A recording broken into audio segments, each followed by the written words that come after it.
Hello, everybody, and thank you for this organization. This presentation deals with the automatic semantic description of born digital personal archives, presenting the body ontology and a five-phase pipeline tested on a case study, the case study of Valerio Evangelisti archive.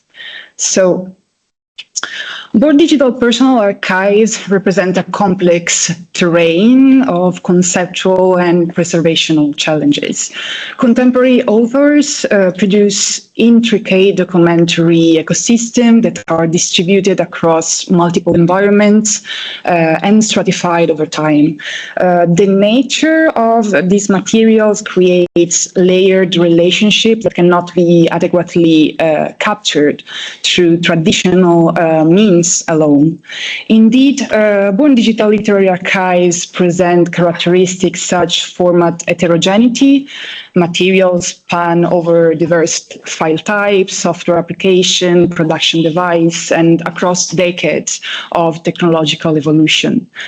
We have temporal and authorial complexity because documents accumulate with multiple versions, revision, and temporal layers reflecting the creative and organizational processes. And they have an intrinsic stratification because, at least in archival theory, digital objects embed a physical layer with bits within the medium, logical within the file system, and conceptual in terms of contents of the file. And they are also very fluid, easy modifiable, and distributed across multiple devices. If we think also at our archives, we can think about our personal computer, external hard disk, clouds, and even CDs and floppy disk if we look just a little bit back on our history. And we have a very dense phenomenological richness because personal archives capture not only the final products of literature, but mainly creative workflows, correspondence, and indeed work materials.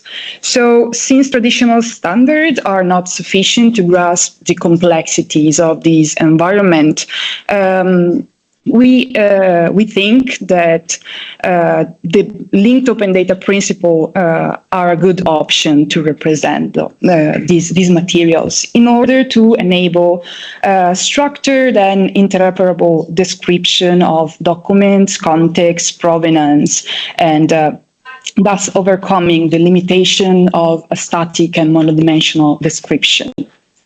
So, through the analysis of the state of the art and some case studies, we have defined 5 representation requirements for the description of these archives. The first, as I briefly mentioned, is the physical, and conceptual stratification. So we need to explicit a multi-layered representation according to the bitstream encoding, the file system structure, and the conceptual semantics, meaning the informational content of the files. Also accommodating typological heterogeneity, which is often unpredictable, without format-specific constraints. Then the cryptographic integrity, which is fundamental for digital preservation, and this means that we need to implement cryptographic verification mechanism in our model and to attest the integrity information in our knowledge base. And we need a technical metadata representation. Technical metadata associated with each file are native, meaning they are created and updated during the entire life cycle of the documents. And in archival terms, they represent an unusually large corpus of information. And we can distinguish 2 main categories in this sense. File system metadata, which deals with the information managed by the operating systems and are independent of the content. For example, dates of last modification and access, read, write, and execution permissions, and of course the file position within the file system. and also embedded metadata that are generally created by the application that created or modified the files. For example, authors, contributors. If we think about textual files, also the number of words, the paragraphs, the total editing time, for example. Even a minimal change on a file, such editing a single word, can update dozens of these technical metadata. And so we definitely need to define a way to present and represent these specific characteristics of files. And provenance. The model should document relationship between records, metadata, agents who created, accumulated, and maintained this information.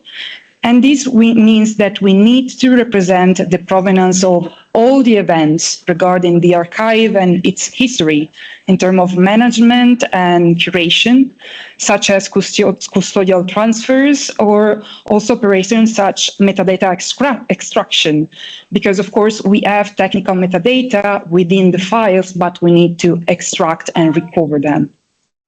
And finally, contextual representation. So we need to systematically document archival context, including the identity, the structure, and the rational networks of creators, agents, and indeed capturing the biographical and historical framework within the archive. To meet these requirements, we developed the body ontology, Born Digital Ontology, that is a specialized ontology dedicated to the representation of Born Digital personal archives. Body is an extension of Records in Context ontology, which is the latest ontology developed by the International Council on Archives. And Body extends RICO by integrating elements also from Provo, Premise, and LRMO, and some custom classes and properties. We tested the ontology through the Valerio Evangelisti archive. That was our main case study. We work, of course, with the digital partition of these archives. He was a writer, historian, and activist based in Bologna. He was a pioneer in the use of computers as creative environments since the 80s. And the digital partition of his archives documents over 30 years of activity for a total of 2.1 terabyte of material. So it's a pretty consistent digital partition. We have 4 main drives that are the fixed hard drive computer.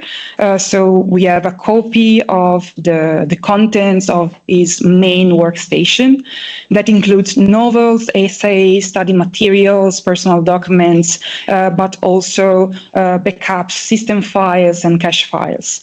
We have an external hard disk, which is mainly a backup unit, floppy disks. Okay, sorry for this. Floppy disks, actually more than 3,000 of them, even if we analyze just 100 and something. The floppy disk includes the early digital works, but also BBS messages, video games, software, and legacy fonts. And finally, the Dell laptop, but is still current under analysis, so it wasn't part of our case study, at least for the moment. This case study is particularly important in our opinion because it's at the moment the widest documented case study in Italy, making it a great test to test the model indeed, and also the way in which such great corpus of materials can be effectively described automatically. Indeed, we have on one end the corpus of digital objects, and on the other, our model. But how can we represent the former through the model? From this point of view, we can work with the very nature of this material to automate the representation process. To do so, we implemented a pipeline that takes as input the folders of the digital archive and produces output a knowledge base in RDF compliant to body, to our model. The pipeline is structured in 5 main phases. So the systemization of existing information, a validation and inference, announcement, chain of custody, reconstruction, and anonymization. We will see briefly each of these phases in a moment. And of course, we have in output the RDF knowledge base. And this pipeline operates by following 3 main objectives that are the integrity preservation of the file system, of course.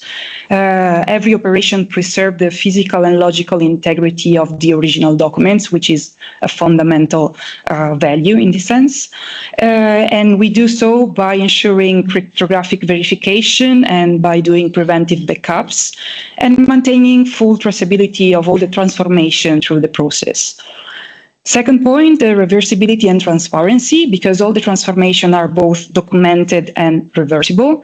Each step established a verifiable and reproducible link between the physical documents and the semantic representation. So we guarantee transparency of the workflow. And finally, standard compliance, because the resulting representation conforms to our model, but also to the established models we have seen.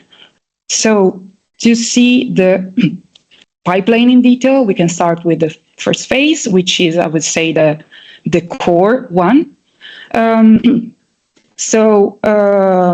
We start from our file system information, and the very first thing we perform is a read-only setting. So the establishment of read-only access to prevent any kind of modification that may happen during the workflow.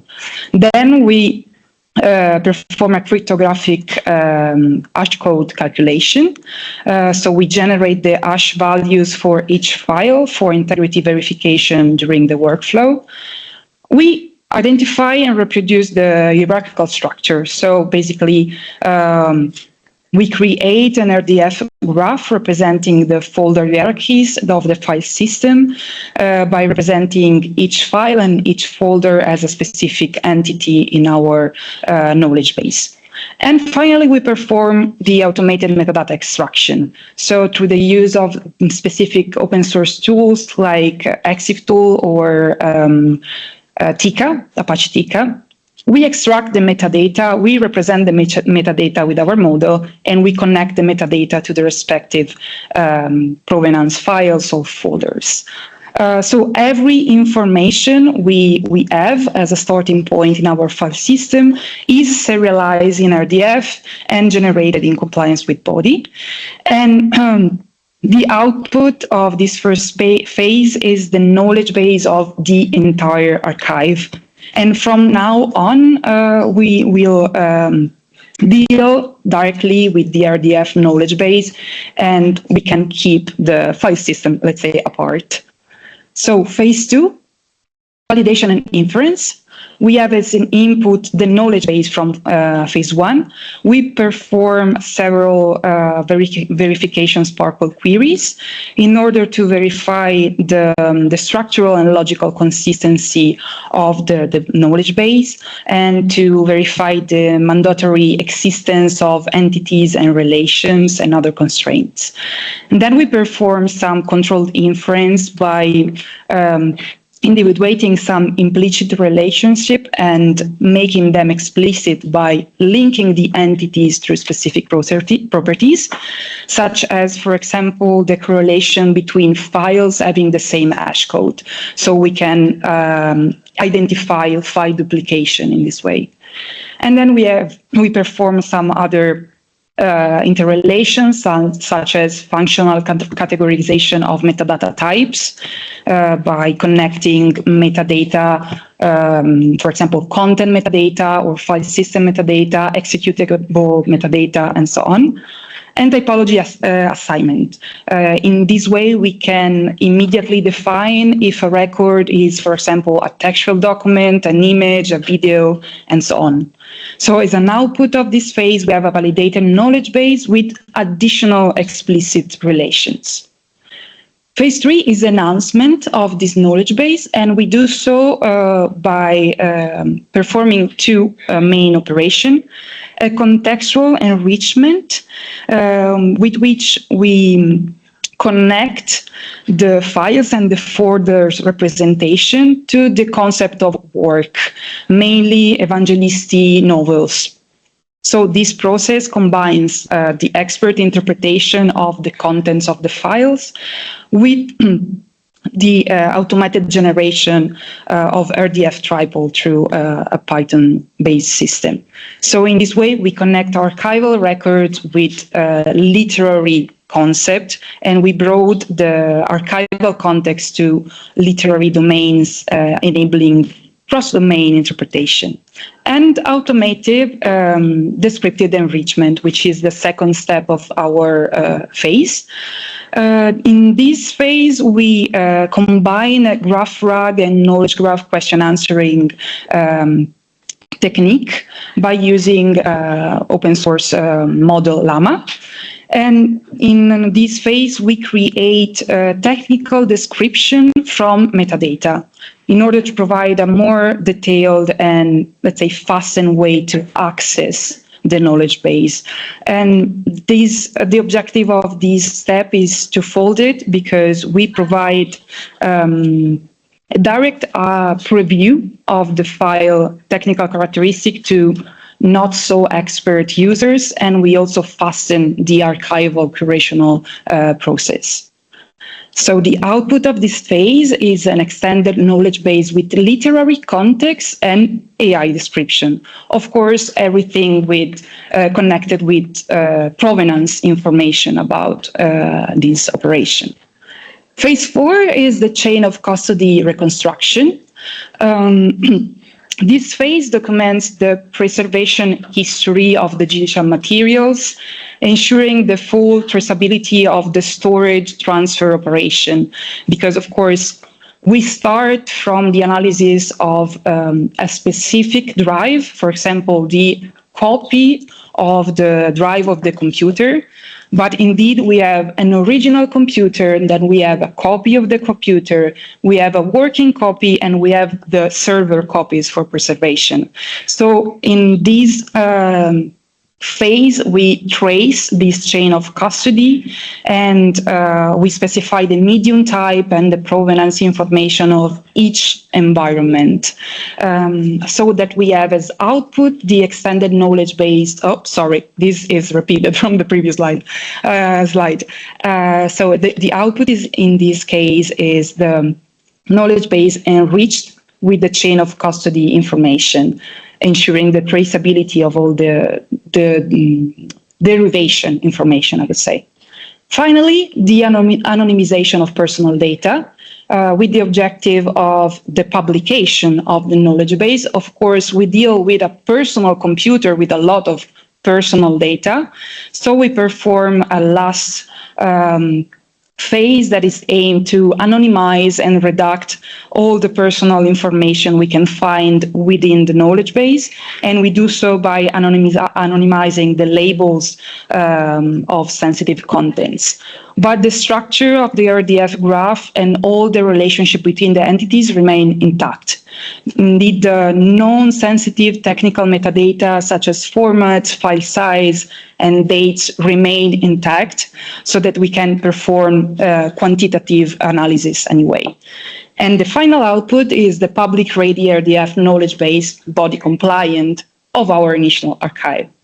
So the application of our pipeline to the Archivio Evangelisti case study was tested on the three main directories, so the computer hard disk, the external hard disk, and the floppy disk contents, and provide us with 60 million RDF tripoles for the representation of more than 7,800 files, 11,000 folders, for more than 5.5 million of metadata statements extracted and harmonized.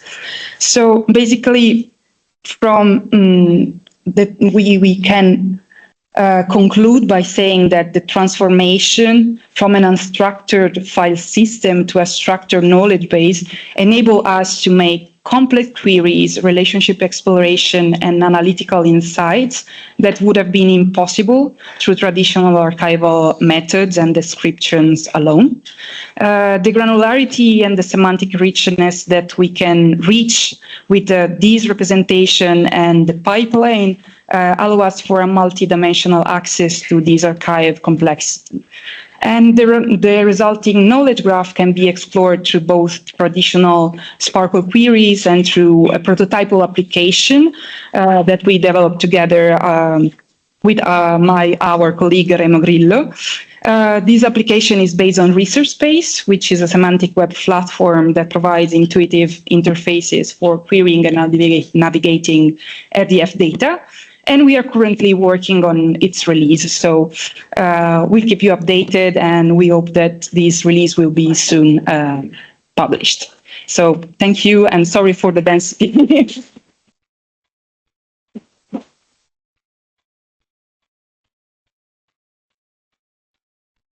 Okay, so we're quite far over time. So time for maybe one short question. Yeah, in the back.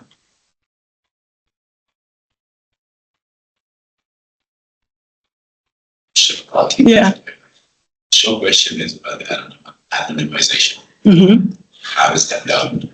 Because I guess in the slide that you didn't get into details, I'm kind of curious. Yeah.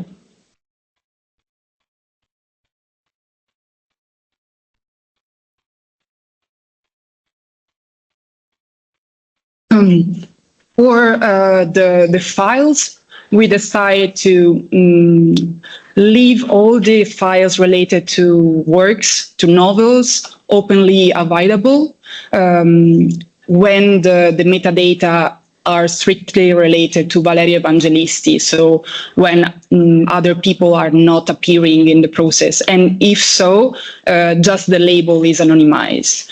Every other file, we decided to preventively keep them anonymized. So because these information are, of course, super rich of personal information, so we didn't want to risk to publish this kind of data. So we prefer to apply a pretty strict privacy restriction on that. But the available files are still more than 10,000. So it's still a pretty huge corpus because we provide access to images. Of course, I'm speaking about access, but I'm speaking about access to data at the moment. So, but the access to data is for images, textual files, PDFs, videos, everything that is related to the novels at the moment, but not everything else. Of course, we have also email archives and full of not shareable information. While the folders are at the moment available, of course, we have just the file system information about the folder. So unless the folder name is presenting the name of a person, we decided to keep it openly available. You're welcome. Okay, let's thank our speaker again.